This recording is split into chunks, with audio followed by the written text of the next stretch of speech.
Good afternoon, everyone. Millennial Economics here, if I can speak. Today, I wanted to talk to y'all about purchasing a home, particularly your primary residence, not an investment property, and how to purchase a home that you can build equity in quickly.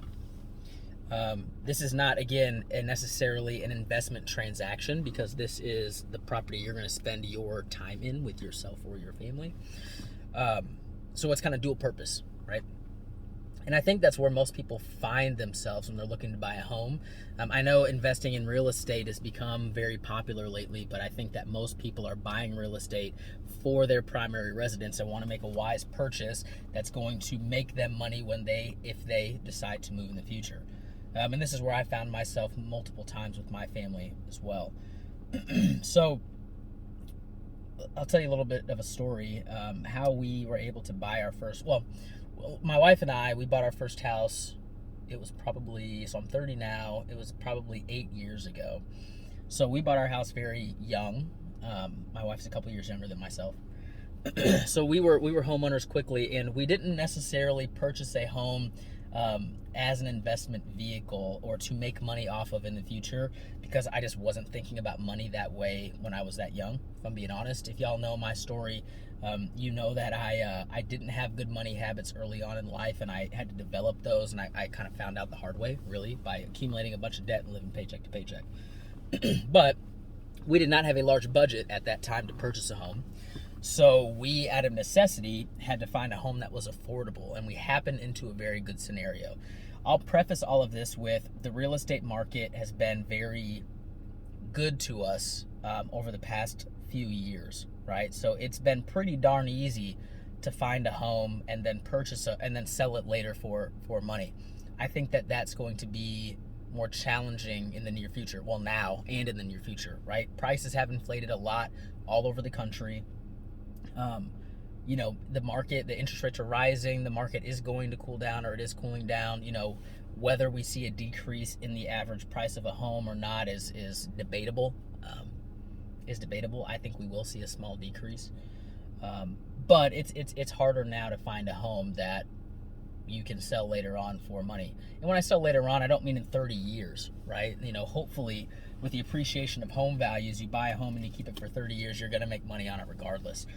So I guess when I talk about this, it's more of how do I make sure I make money within 2 to 5 years, and how do I make sure that I'm making a good amount of money on that transaction.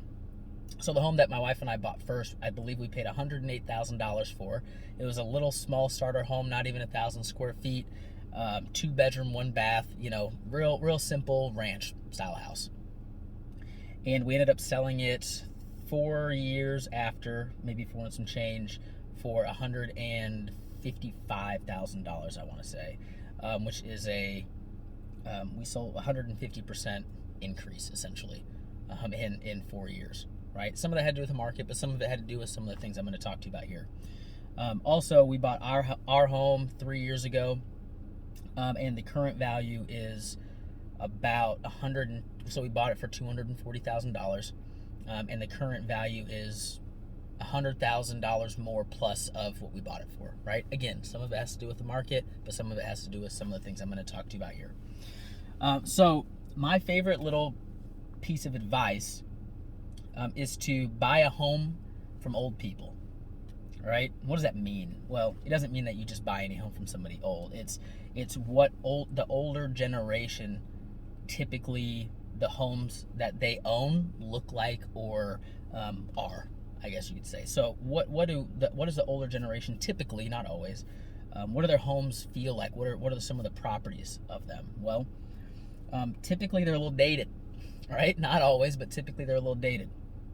So maybe they got the old carpet that's been in there for a long time, or it needs paint, and the outside it doesn't really have much going on. Maybe they're the decor when you go see it isn't great. It's just not something that really wows off the page, right? It's not something that when you're clicking through that listing on that home, you or your spouse are like, oh man, this is our dream house. This is exactly what we've always wanted, right? It's more one of those houses where you click through and you're like, well, this has potential. yeah, this has potential. This has potential, right? What are some of the other features of these types of homes? Well, um, typically they're well taken care of. Okay. What I've seen many times is that these homes that are dated, and again, this is not always. I just really want to preface that this is not always.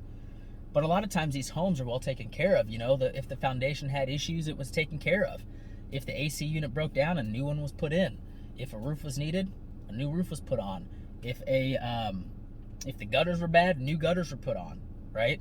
Might not look pretty, but the bones, the structure of the home are good. All right.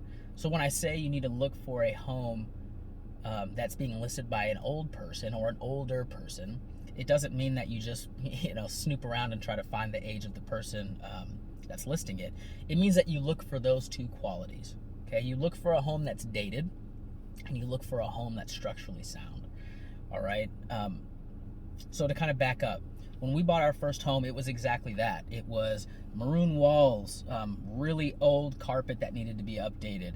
It was the decor was just not great, like even the color choices, and it just wasn't updated. It wasn't fresh. It wasn't granite countertops and sparkly new floors and really cool gray walls with beautiful artwork and It wasn't that. It was old.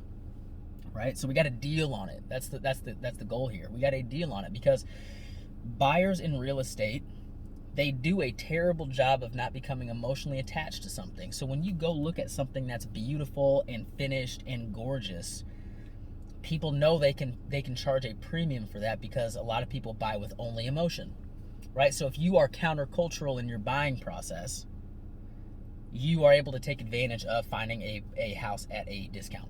All right, sometimes a heavy discount. So we did that with our first property. We did that with our property that we're living in now. And I was not handy growing up. I didn't work on my parents' home when I lived with them. I didn't build things. But one thing I don't like doing is spending money on things that I don't need to. And so when house repair stuff started to come up, or when we wanted to start updating our home that we were in, I went on YouTube and I went online and I taught myself how to do a lot of things. I went and bought the tools at Home Depot or Lowe's or wherever, the hardware store, instead of paying somebody. And I did it myself, right? So paint, everybody can paint, in my opinion. You might not love it. I personally love it, but everybody can paint. So all of a sudden those maroon walls turned into beautiful grays and whatever neutral colors, right? That's the in style right now. And all of the old, smoke smelling window fittings turned into the beautiful ones that you can go buy at whatever store you choose. Okay. And instead of, the old carpet, I tore the carpet out and I refinished the floors, and now they looked beautiful and bright and vibrant. Okay, and instead of the old wall hangings of whatever, landscapes and, just the older style, it was the newer style that you find. And all of a sudden we have a home over the course of 4 years, takes time, but over the course of 4 years, we have a home that looks really nice. And so we went to go sell it. Not only did we capitalize from the appreciation of the market, but then we capitalized on the emotional buying that most people do because it looked good in photos and when you walked to the home. Okay, and we came out very well in that transaction. Same thing at our house now. We bought a home from an older lady. The colors weren't great. The fireplace stuff needed a lot of work. The decor was very old. The yard wasn't fenced and it kind of had a weird layout. But we liked the neighborhood and we saw potential in the house, so we bought it. And I continued to teach myself to do things. So I taught myself how to put up a fence. We put paint all throughout the house. I taught myself, I'm trying to think some other things that we did. It's kind of escaping me now, but we upgraded the house over the past 3 years that we've lived there to where it would look very good on a listing and it would be attractive to more buyers. So if you're out there looking to make a home purchase as a primary residence, and you have any capacity whatsoever, and it's oftentimes easier than, one thing I did, I totally redid one of the bathrooms. One of the bathrooms was old and pink tile and, dingy and old tub and all the things, and I totally gutted it and redid the bathroom, everything, drywall, drywall, flooring, new shower, the whole deal. Everything in that bathroom is now new. And I did that all on my own. not because I have a history of doing these things, but because I'm willing to put in the time to learn how to do it. All the resources that you need to do these things are on the internet. And oftentimes they're not as hard as you would imagine. Some things that I don't do personally, I don't mess with electrical. I'll mess with plumbing a little bit, but not a ton. I don't mess with things like roofing or anything like that, but the cosmetic things, right, are things that I will take a crack at.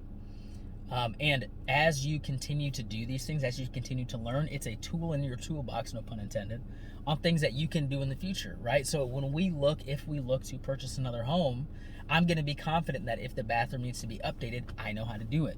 That if a fence needs to be built, I know how to do it. If painting or new faucets or new hardware or new window dressing or even finishing a floor, if any of those things need to be done, I know that I can do it and that I can build instant equity because I'm putting the sweat equity into completing those projects. So the long and short of it is, when I always say the kind of cool tagline of buy homes from old people, what it really means is buy a home that needs cosmetic updates that you think you could do, that is priced at a discount, that is structurally sound. And I think if you make those choices, you'll find yourself reaping the benefits for years and years to come. Whether you stay in your home for a long time or whether you stay in your home for a few years and are looking to sell it, I think you'll certainly be happy. So I hope that helps you with kind of purchasing that first home and making a wise decision. And we will talk very soon.